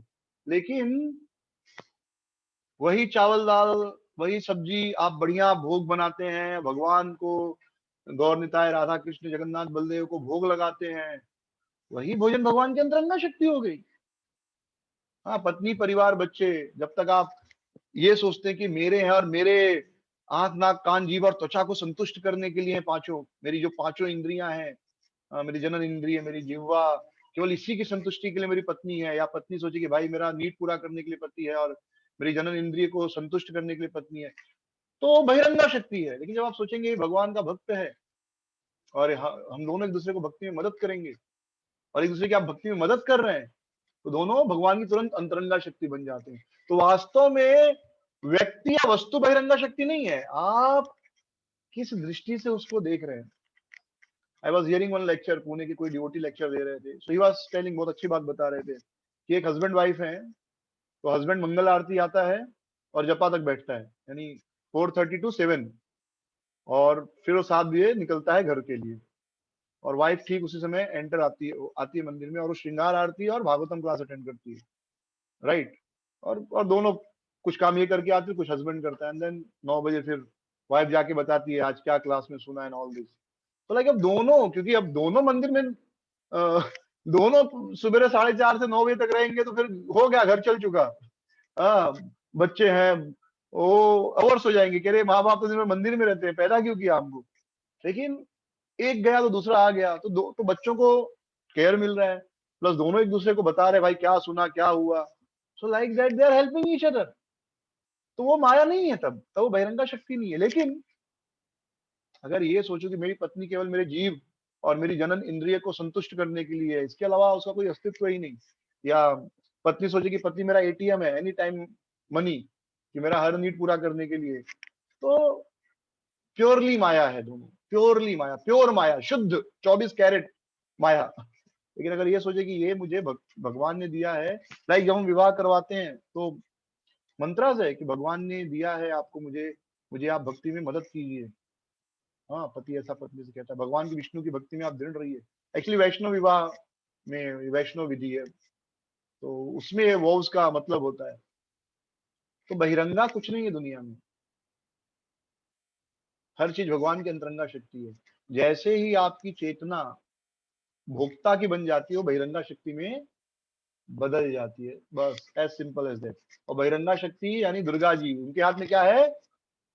दुर्गा जी के हाथ में क्या है? त्रिशूल, 3 शूल हैं। और त्रिशूल से क्या, ऐसे खड़ी ना दुर्गा जी, ऐसे लेकर खड़ी है। मतलब त्रिशूल क्या करता है? आपको त्रिशूल कोई चुभाएगा तो कैसा लगेगा? आपको कष्ट देगा ना। शूल यानी कांटा। त्रिशूल में 3 प्रकार के कांटे, आध्यात्मिक क्लेश, अधिदैविक क्लेश, अधिभौतिक क्लेश। इसलिए दुर्गा जी के हाथ में त्रिशूल में 3 शूल है ना, त्रिशूल 3 शूल, तो उसमें कांटे हैं, बस मारती हैं जीवों को। कब मारती? जब हम खुद को भोक्ता समझते कि मैं भोक्ता हूं, ये मैं भोगने के लिए बना हूं, ये मेरे भोग के लिए, ये जो मैंने विवाह किया इस स्त्री से, ये मेरे भोग के लिए, मेरे जीव और मेरी जनन इंद्रिय को संतुष्ट करने के लिए है। या पत्नी सोचे ये व्यक्ति केवल मुझे मेरा हर जरूरत पूरा करने के लिए है, या बच्चे हमारा बुढ़ापे का सहारा बनने के लिए, बस इतना ही सोचे, इससे ज्यादा नहीं। तो बहिरंगा शक्ति है, हो गए वो सब। और बहिरंगा शक्ति केवल आपको त्रिशूल दे सकती है, यानी कष्ट दे सकती है। लेकिन जैसे ही आप अपनी चेतना में बदलते हैं और आप भोक्ता के बदले क्या बन जाते हैं? दास बन जाते, सेवक। तुरंत वो वस्तुएं अंतरंगा शक्ति में परिवर्तित हो जाती हैं। और अंतरंगा शक्ति यानी आनंदमयो अभ्यासा। आनंद, अंतरंगा शक्ति क्या है? आनंद, आनंद शक्ति। हम जो टेक्निकल टर्म याद नहीं आ रहा, बहुत सुंदर है। हलादनी शक्ति, हलादनी शक्ति जो आह्लाद देती है, आनंद देती है, राइट। सो भगवान आत्मा में आनंद लेते हैं, इसका मतलब ये नहीं कि और भगवान को सब कुछ चाहिए भी। वही उनकी आत्मा है, राधा रानी उनकी आत्मा है। राधा रानी है कौन? कृष्ण। कृष्ण ही तो एक कृष्ण से दो कृष्ण और राधा रानी हो गए। बलराम कौन है? वही कृष्ण विस्तार हो के बलराम हो गए, और कृष्ण उनके साथ आनंद ले रहे हैं। तो कोई कोई एकदम हार्ड कोर नास्तिक मिले और बोले देखो आपका स्क्रिप्चर पूरा रॉन्ग है। एक तरफ आप कहते हो कृष्ण आत्मा राम है, आत्मा में आनंद लेते हैं, दूसरी ओर उनको कृष्ण चाहिए, बलराम चाहिए, सखियां चाहिए। अरे है कौन वो लोग? वो कृष्ण का ही विस्तार है, ठीक है। सो लाइक अकेले हम भी सुखी नहीं रह सकते। आत्मा का आनंद मतलब भक्तों का आनंद। जब हम भागवतम में आनंद लेने लगेंगे, भगवत गीता में आनंद लेने लगेंगे, एंड आई टेल यू, जितना रियलाइजेशन, जितना अंडरस्टैंडिंग मैं जब डिस्कशन करता हूँ और मुझे आता है, उतना अकेले पढ़ के नहीं आता है। अकेले भी पढ़ना होता है, but that doesn't give so much realisation. But when we discuss lot of, यहाँ पे डिस्कस नहीं कर रहे, मैं ही बोल रहा हूँ, बट स्टिल डिस्कस कर रहे हैं, okay. So lot of realisation you get. तो यहां पर क्या भगवान बता रहे हैं? विदंती विंदति आत्मनि यत सुखम। आत्मनि यत सुखम, आत्मा का आनंद लेता है। मतलब भागवतम पढ़ने में आनंद लेता है, नाम जप करने में आनंद लेता है, भक्तों के साथ रहने में आनंद लेता है, भक्तों के साथ खेलने में आनंद लेता है। ऐसा दिन आना चाहिए कि भक्तों के अलावा हमें कोई अच्छा ही नहीं लगे। ये भी एक दिन आना चाहिए। भले भक्तों के साथ हम खेल रहे हैं, नाच रहे, गा रहे, बट वो भक्तों के साथ ही खेलना है। खेलना है, क्रिकेट ही खेल रहे, लेकिन भक्तों के साथ खेल रहे, बाहर वाले नहीं चाहिए। So still it's purifying. तो भक्ति ही अच्छा लगे और कोई अच्छा ही नहीं लगे, उसे कहते हैं आत्मा का आनंद। स ब्रह्म योग युक्त आत्मा, ब्रह्म योग। अभी देखिए हमने योग युक्त पढ़ा, पिछले शब्द में क्या पढ़ा? ब्रह्मविद। अब यहां पर ब्रह्म योग। ब्रह्म योग मतलब इस प्रकार जब वो ब्रह्मन से जुड़ जाता है, अंडरलाइन कर लीजिए, ब्रह्म योग। सुखम अक्षयत अश्नुते, उसे अक्षय सुख। कैसा सुख?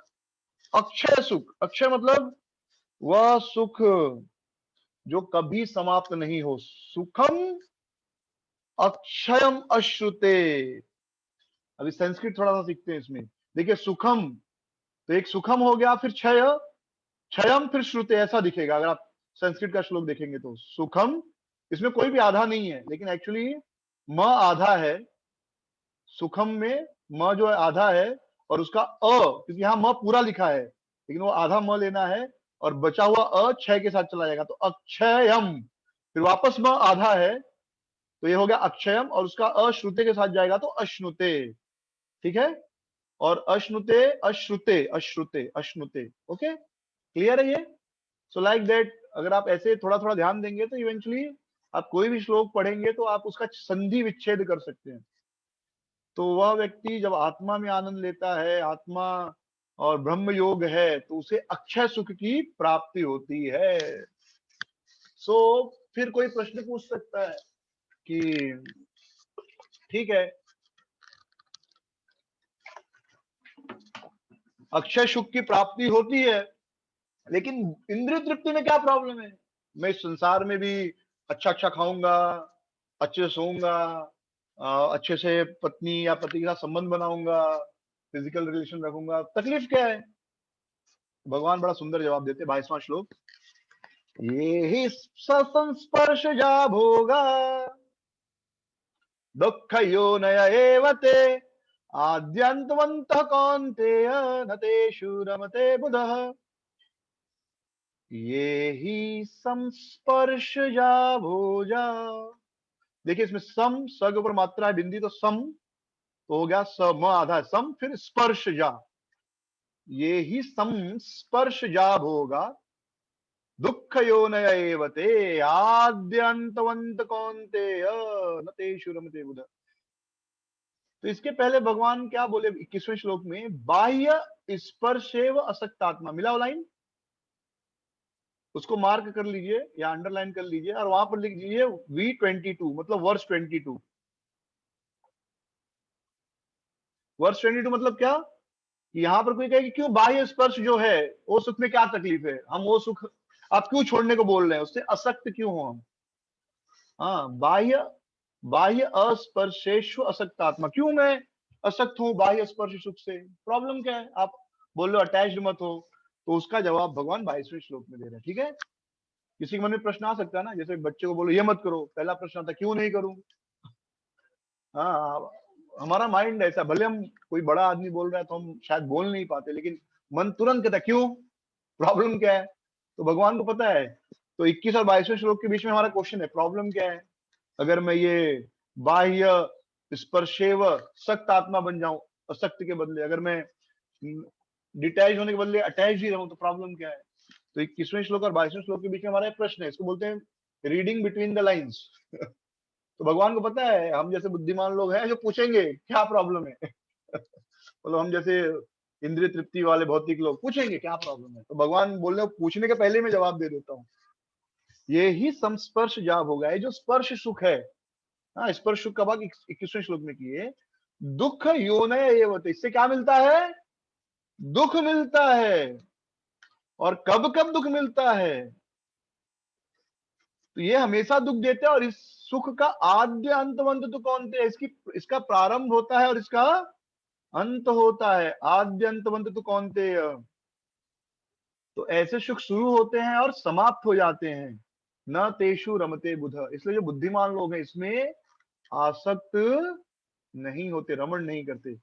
तो भगवान जब ये कह रहे आद्य अंतवंत, शुरुआत होता है और खत्म हो जाता है, तो ये इस 21वें श्लोक में आप देखिए, सुखम अक्षयम अश्नुते, सुखम अक्षयम अश्नुते मिला 21वें में, चौथा लाइन। तो अक्षय सुख मिलता है, यानी भगवान बता रहे हैं कि ये जो है ये अक्षय सुख है।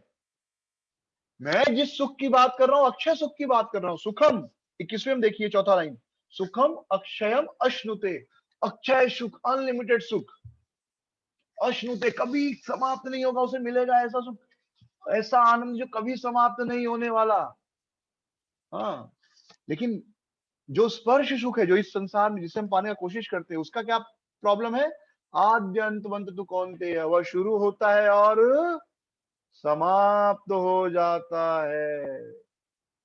देखिए इट्स लाइक 21 22 ऐसे कनेक्ट करना है। 21 में भगवान बता रहे अक्षय सुख, और यहाँ पर बता रहे हैं टेम्पररी सुख।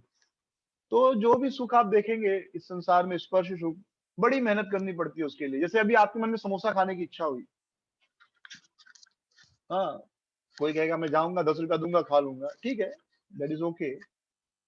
बट लॉकडाउन चल रहा है अब, और आपको समोसा खाने की इच्छा हुई, लेट अस क्या बोलते हैं, एग्जाम्पल को थोड़ा मॉडिफाई करते हैं। लॉकडाउन है और आपके मन में समोसा खाने का इच्छा हो गया, अब आपको क्या करना पड़ेगा, आलू का दुकान तो खुला था लॉकडाउन में, तो आप आलू खरीदोगे, फिर धनिया धनिया खरीदोगे, फिर कुछ चटर पटर मसाला खरीदोगे, थोड़ा सेंगदाना खरीदोगे, पनीर डालना तो पनीर भी खरीदोगे, जैसे वो गिरिराज स्वीट्स का है गोवर्धन वाला। फिर आलू को बॉईल करोगे, फिर आलू को मैश करोगे, राइट, मैश करके फिर मसाला वसाला डाल के, और फिर वो आटे को गूंथोगे और आटे को ट्रायंगल शेप में कुछ बनाकर उसको शेप बनाएंगे, थोड़ा सा घी लगा के फिर डाल के पैक करोगे, right. I am a good cook on phone, not in kitchen, ठीक है। सो और उसके बाद आप कढ़ाई में गरम गरम तलोगे, पसीना होगा, पंखा नहीं खोल सकते ना, आग जल रहा है, पसीने की भी एक आग दो बूंदे तड़के दोगे तो और ज्यादा टेस्ट आएगा, मेहनत की कमाई, मतलब मेहनत का स्वाद, लाइक दैट। एंड इसके बाद जाके आपका एक समोसा रेडी होगा, इजंट इट। तो कितना मेहनत करना पड़ा आपको एक समोसा खाने के लिए। हाँ, so you work so hard, और बाय द टाइम जब तक समोसा बनता है आप इतने टायर्ड हो जाते हो, थक जाते हो, कि वो कहावत है ना कि एक मिठाई वाले को अपना मिठाई में स्वाद नहीं आता। सो लाइक दैट, ऐसा हो जाता है। सो ऐसे कोई भी चीज है, लाइक हम लोग गाड़ी में जा रहे थे और कुछ बात चल रही थी गाड़ी की, तो मैंने कहा भाई अलग अलग गाड़ी है, किसी 1 करोड़ की भी गाड़ी है, उसमें पूरा आराम मिलता है, 1 करोड़ 2 करोड़ की गाड़ी, ऐसी गाड़ियां आती हैं आप चेयर पे बैठ जाओ, मतलब आप ड्राइविंग कर रहे हो तो जो गाड़ी की सीट है बैक का और नीचे, वो ऐसा है ना कि वो वाइब्रेट होगा, एंड लाइक अलग अलग गर्मी ठंडी करेगा ताकि आपका बॉडी मसाज हो।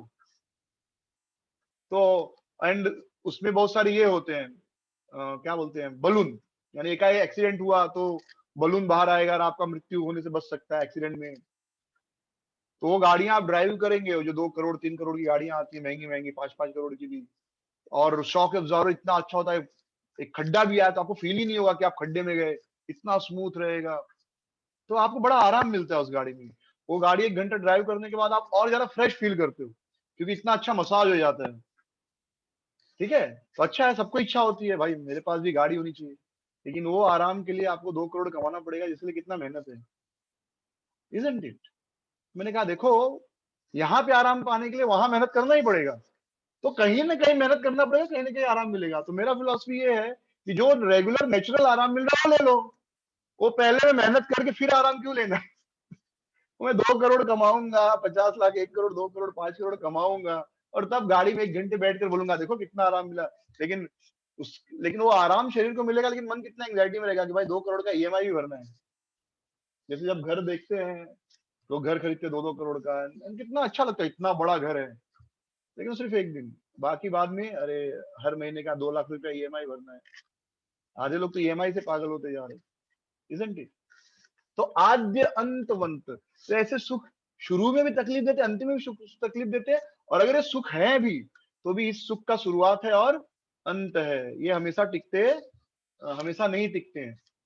जैसे समोसा आप खाए, कितने देर तक स्वाद आएगा उसका, पहला समोसा सुख देगा, दूसरा समोसा, यार कभी एक्सपेरिमेंट करके देखिए, आप पहला समोसा खाइए, पहले समोसे की पहली बाइट और यमी टेस्टी, कितना कितना मजा आता है।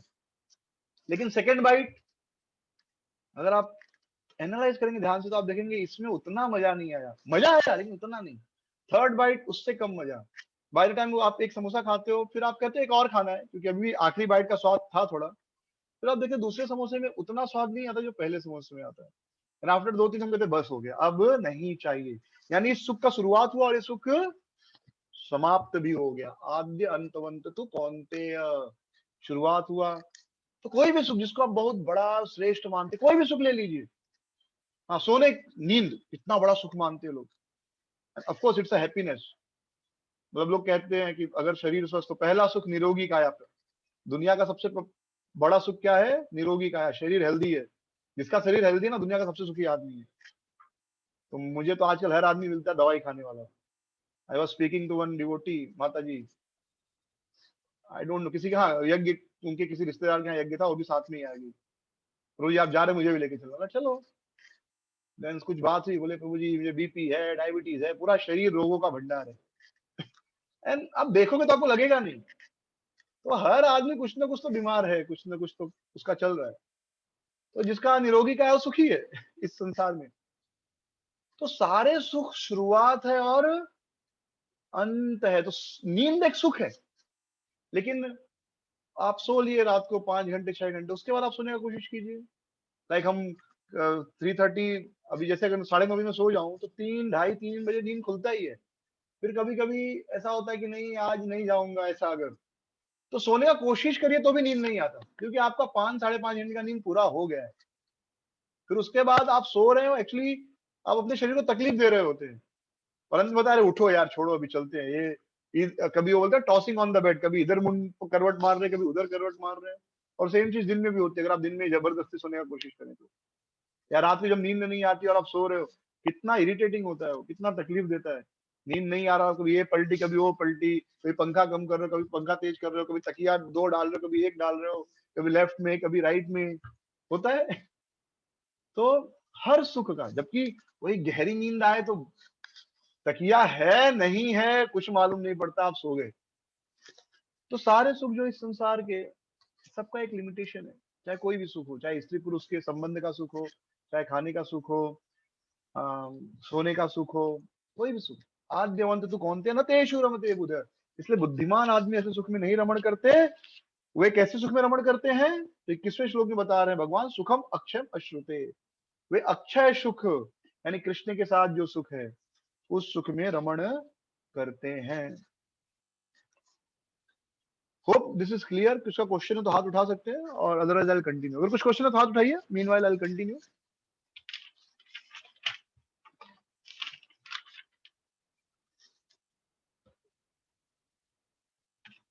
तो भगवान अब बता रहे हैं कि तो जैसे कि दूसरे अध्याय में भगवान कह रहे थे, मात्रा स्पर्श शास्त्र कौनते शीतोष्ण सुख दुखदा आगम अपायनो अनित्य ताम शिशो भारत, कि सहन करो। सहन करना, तो कब तक सहन करना है? एजिटेशन तो होता है, कभी भी अच्छा खाने का मन करता है, स्त्री पुरुष संग करने का मन करता है, जो भी सुख है संसार में वो सब सुख पाने का मन करता है, एजिटेशन होता है, उससे हम ना नहीं कह सकते। तो भगवान बता रहे हैं कि ये 22वें श्लोक में भगवान बता रहे हैं, ये तो बहुत दुख देगा, ये जो आप अगर ये ही संस्पर्श या भोगा वाला सुख में आप हैं तो मैं करूं क्या? तो भगवान कह रहे हैं टॉलरेट करो जब तक इच्छा होती है। शक्नोति है व यह शोढ़ुम प्राक शरीर विमोक्षणात् काम क्रोधो भवम वेगम स युक्तः स सुखी नरः। शक्नोति हेव यह शोढ़ुम, यह जो अगर कोई शक्नोति, मतलब संभव कर पाता है क्या? सोढ़ुम, यह एव यह सोढ़ुम, अगर सहन कर लेता है किस चीज को? प्राक शरीर विमोक्षणात्, यानी मरने तक, इस शरीर को छोड़ने तक यदि कोई इन वेगों को सहन कर लेता है। किन वेगों को? काम क्रोध उद्भवम वेगम, जो वेग काम और क्रोध से उत्पन्न होते हैं। तो सारे वेग जो है काम और क्रोध से उत्पन्न होते हैं, या तो काम के कारण हमारे अंदर कुछ इच्छा होती है, या क्रोध के कारण, जैसे किसी को आपने झापड़ मार दिया क्रोध के कारण।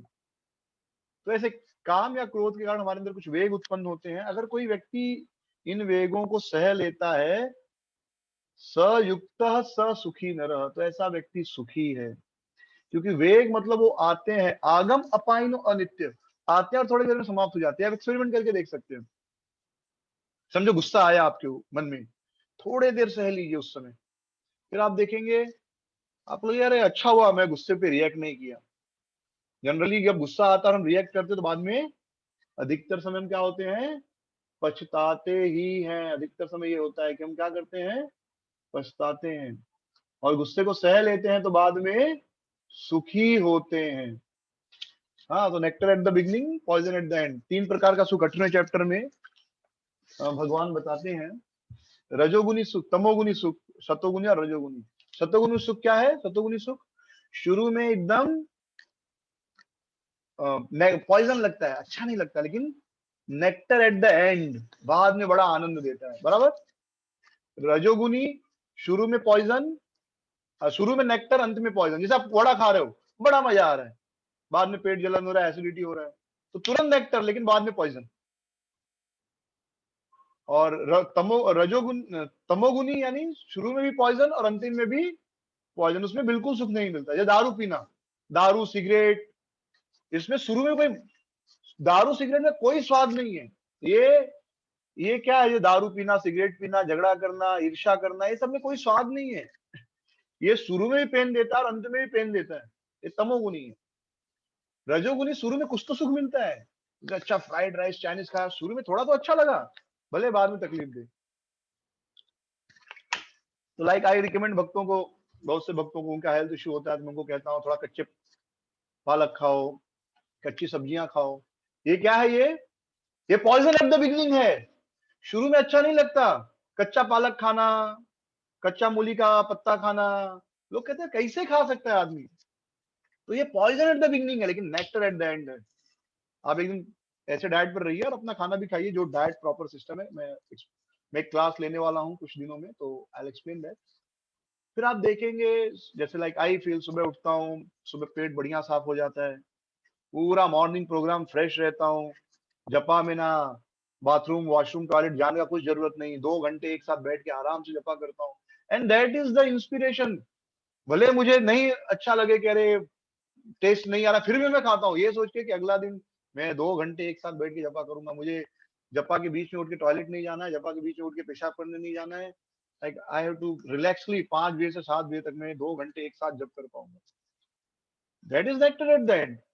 सो पॉइजन एट द बिगिनिंग, शुरू में नहीं अच्छा लगता है, लेकिन अभी ऐसा है कि since 2 month 3 month I am following this. तो अभी तो पहले तो हम सलाद बनाते थे तो ककड़ी गाजर सबको कट करते थे, उसमें धनिया मिलाते थे, नारियल का गिरी मिलाते थे, so many things.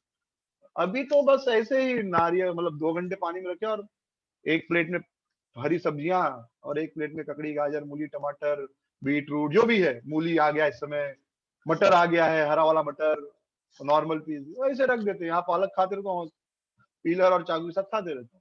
I don't feel like, जैसे पहले रेगुलर खाना खाने में जैसा लगता था वो ये भी वैसा ही लगता है। अभी रोज पुलाव खाओ तो भी 2 दिन के बाद वैसे ही लगता है, ठीक है खा रहे खाली। But the bliss is you get up in the morning, you are so fresh, आपको लगता है आप एकदम तरोताजा उठते हो, नींद अच्छी आती है, सुबह आप पेट एकदम स्मूथली साफ हो जाता है। हाँ मतलब इट्स लाइक हेवनली प्लेजर जिनका पेट अच्छे से साफ हो जाता है। जब पेट नहीं साफ होता तुमको पता है क्या हालत होता है, यहाँ कॉन्स्टिपेशन, रोज क्या बोलते हैं उसको, रोज महाभारत, हाँ बाथरूम में अकेले। हाँ तो और फिर आप आराम से मंगल आरती गए और आपको पता है आपको 9-10 बजे तक कुछ चिंता ही नहीं। हाँ अपना जप में कहीं उठ के नहीं जाना है, क्लास में कहीं उठ के नहीं जाना, like that. So poison at the beginning है लेकिन नेक्टर एट द एंड है। And then if you follow this, देखिए भगवान का इच्छा है तो अंतिम में अगर हमारे जीवन में दुख लिखा तो मिलेगा ही। But in general if you follow this, बाद में बुढ़ापे में कैंसर, आप देखिए कैंसर लोगों को यहाँ कटा है, किसी का अभी किसी का किडनी का कैंसर का कोई स्टोरी बता रहा था, सो पेनफुल। यहाँ से बेचारे यूपी में कहीं से आए, नहीं उड़ीसा से आ रहे थे, उड़ीसा से आए बॉम्बे, ऑपरेशन के लिए डेट नहीं मिला, वापस गए, आधे रास्ते में उनको फोन आया कि बेड खाली हो गया वापस आओ, एंड सो मच, कितना पेन है। तो पॉइजन एट द एंड चाहिए, अभी नेक्टर एट द बिगनिंग चाहिए तो ठीक है, नेक्टर एट द बिगनिंग करो, खाओ रस एकदम मसालादार एकदम तीखा ये वो कचरा जो भी है कंपनी का, खाओ no issue. But poison at the end बाद में तकलीफ देगा वो, बुढ़ापे में। बुढ़ापा मतलब 40-45 साल बाद हार्ट में ब्लॉकेज, तो डॉक्टर यहाँ से सुई डालेगा, यहाँ पे इंजेक्शन लगाए, so like we see devotees ना, कितने लोगों को हम देखते हैं। बट इफ यू फॉलो, बाकी भगवान का इच्छा है तो एटलीस्ट मरने तक हम भगवान का भक्ति करते हुए मरेंगे ना। क्यों हम चाहे कि बुढ़ापे में वो बेड पर ही हमको टट्टी पेशाब करना पड़े और बहू डांटे, क्या मेरा किस्मत ही खराब था किस घर में आ गई। मैं मेरे नाना के यहाँ मेरे 10th में था, मेरे नाना मैथ्स के टीचर थे, बहुत बहुत अच्छा मैथ्स पढ़ाते हो। तो हर संडे में जाया करता था, मालाड रहते थे, मैं बोरीवली से जाता था। नाना मतलब छोटे नाना, मतलब मेरे चाचा के सगे ससुर टीचर थे। तो उनकी माँ उसमें जिंदा थी एंड शी वाज ऑलमोस्ट 80-85। तो मेरी मौसी जो कि मेरे से 5-10 साल ही बड़ी होंगी, सो आई सॉ कि अभी बूढ़े लोगों को कैसा होता है, प्यास लगता है नहीं लगता, बोलेंगे पानी दो, फिर एक घूंट पियेंगे लाइक दैट। तो ऐसे कुछ पानी मांगी, एक घूंट पिया उन्होंने एंड देन दे दिया। ऐसा 2-3 बार कुछ तो हुआ, मुझे याद नहीं रहा एग्जैक्ट। फिर मेरी मौसी इतनी भड़क गई कि ये बुढ़िया को कुछ है नहीं, ये वो ला blah blah. When I was thinking my goodness, जो भी बचपन से ये सब मेरे दिमाग में था कि मैं भी एक दिन बूढ़ा होने वाला हूँ। आई वाज थिंकिंग कि इनको समझ में नहीं आता, ये भी बूढ़ी होंगी एक दिन और इनके साथ भी ऐसा होगा। And of course she got married, फिर डिवोर्स हो गया and all this, and then I realise किसी बड़ों का अगर हम आशीर्वाद नहीं लेते ना, then you suffer whole life, right. जबकि उनके सबका सी, अगर आप बड़ों का रेस्पेक्ट नहीं करते देन यू सफर। आज शी इज अलोन, एक बेटी है, हस्बैंड छोड़ दिया एंड डिवोर्स हो गया। सो पॉइंट इज, मतलब 2 लेसन है, एक है कि बुढ़ापा इज सो पेनफुल, तो क्यों हमको बुढ़ापे में ऐसे ही मरना है। अभी से थोड़ा अपना जीव को कंट्रोल करें, प्रॉपर फॉलो करें, पॉइंट 1। पॉइंट 2, बड़ों का इज्जत करना चाहिए। ये नहीं कि भाई अब मुझे भी फिर अच्छा लाइफ मिलेगा, बट करना चाहिए। भागवतम में कहा गया है कि जो सम्मान या जैसा व्यवहार आप दूसरों से अपने के लिए चाहते हो वैसा आप दूसरों के साथ करो। अगर आप चाहते हो बुढ़ापे में लोग आपसे प्रेम से बात करें, आपका सम्मान करें, आपको इज्जत दें बुढ़ापे में भी, तो आपने भी वही इज्जत बूढ़ों को दो ना। वही तो हमेशा जमा अमर होके आया नहीं है। ये जवानी सिर्फ 16 साल से लेकर 30 साल तक है बस, 14 साल की। After 30 you are old. Like अभी अभी ऐसे 40 साल के आदमी को कोई बूढ़ा नहीं बोलता, लेकिन अगर कोई 40 साल का आदमी शादी करने जाए तो अरे क्या बुढ़ापे में सठिया गए हो, शादी करोगे, हो गया 40 साल, छोड़ो यार। राइट, हर चीज का उम्र होता है ना। तो शादी का एज 31 तक ठीक है, 31-32 तो जितना खींच लो, बट आदमी 40 में शादी करता, तुम क्या बोलते? अरे बूढ़ा हो गया, शादी कर रहा है, 2 साल और निकाल दो, 5 साल, क्या खत्म बात। Isn't it? कोई जवानी ज्यादा दिन नहीं है। तो अहंकार नहीं करना चाहिए, अपने बूढ़ों का, अपने माता पिता का, अपने बड़ों का सम्मान करना चाहिए, उनका देखभाल, उनका सेवा करना चाहिए, जो प्रेम आप चाहते हो उनको दो। So back to the point, ये जो सुख है, कहां पर थे हम लोग? 23वें श्लोक में, कि मृत्यु तक ये आएंगे और चले जाएंगे, सारे जो वेग हैं, आगम, काम, क्रोध, भयो, वेगम। तो ये जो काम और क्रोध से ये वेग उत्पन्न होते हैं, थोड़ी देर के लिए सह लिए तो सयुक्त स सुखी नर, ऐसा व्यक्ति सुखी होता है। तो हमको सहना सीखना होगा। तो आप ये एक्सपेरिमेंट करिए, थोड़ा सहने का कोशिश करिए, हाँ, थोड़ा थोड़ा सहने का कोशिश करिए, प्रयास करिए, और आप देखेंगे जीवन में, जैसे काम वेग आया, एक बार आया तो ठीक है, ऐसा तो है नहीं, विवाह हुआ तो बस ठीक है, एक बार कंट्रोल करने का कोशिश करिए, 2 बार, like that we have to slowly advance after some age, like most of us are like above 40 or almost 40, so now we have to learn this art। हर चीज धीरे धीरे शारीरिक कंसेप्शन से मुक्त होकर एडवांस होना जिंदगी, और इसी कॉन्शियसनेस में नहीं रह सकते ना हम लोग शरीर के। सिर्फ जिंदगी और खाली बोलना और सुनना नहीं कि हम आत्मा है, शरीर नहीं है, but somewhere we have to start practicing also, right? So I think we should stop here 23। अगले 6, 24, 25, 26, 27, 28, 6 श्लोक और बाकी है। So हम लोग नेक्स्ट संडे विल कंटिन्यू। और होमवर्क इज देयर। पिछला होमवर्क किसी ने सबमिट नहीं किया, I am very sorry, I feel very bad. आप लोग अपना होमवर्क सबमिट नहीं करते हैं, but that is all right.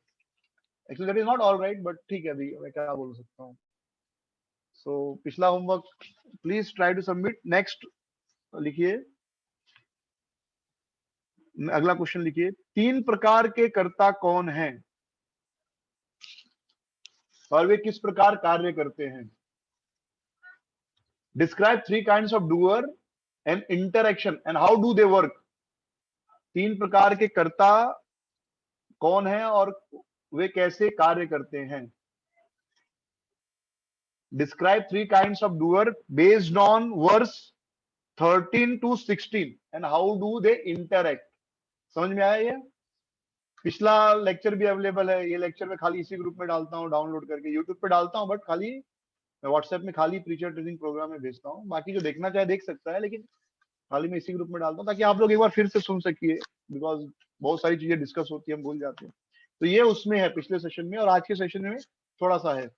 तो 3 प्रकार के कर्ता कौन है और वे किस प्रकार कार्य करते हैं, ये 5वें अध्याय का 13वें श्लोक से लेकर 16वें श्लोक तक है, ठीक है। नेक्स्ट क्वेश्चन लिखिए, इक्वल विजन, समदृष्टि के ऊपर एक निबंध लिखिए, और समदृष्टि का क्या अर्थ है? Explain what is equal vision, what is the equal vision. Bracket में लिखिए समदृष्टि और समव्यवहारी, ये 2 चीज लिख लीजिए, so that based on that you have to explain practical application, कि हम कैसे सब इक्वली सबको देखना, लेकिन व्यवहार सबसे अलग अलग होगा, ठीक है। सेकंड क्वेश्चन, एक थर्ड लास्ट लिख लीजिए,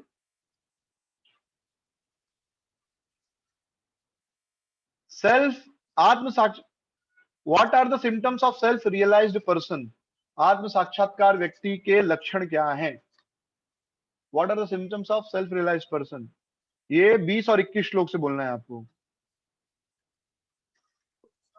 चालू करो, ठीक है। 3 हो गया, चौथा और आखिरी श्लोक संख्या 22 और 23। इन दोनों के आधार पर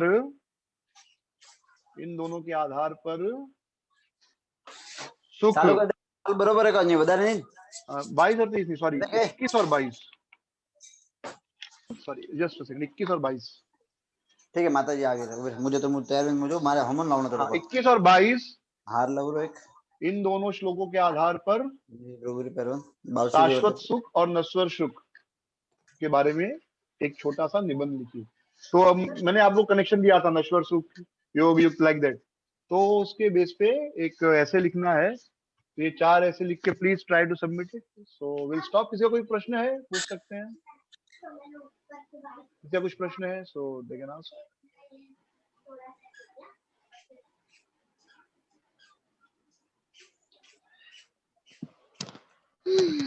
तो किसी का प्रश्न नहीं है,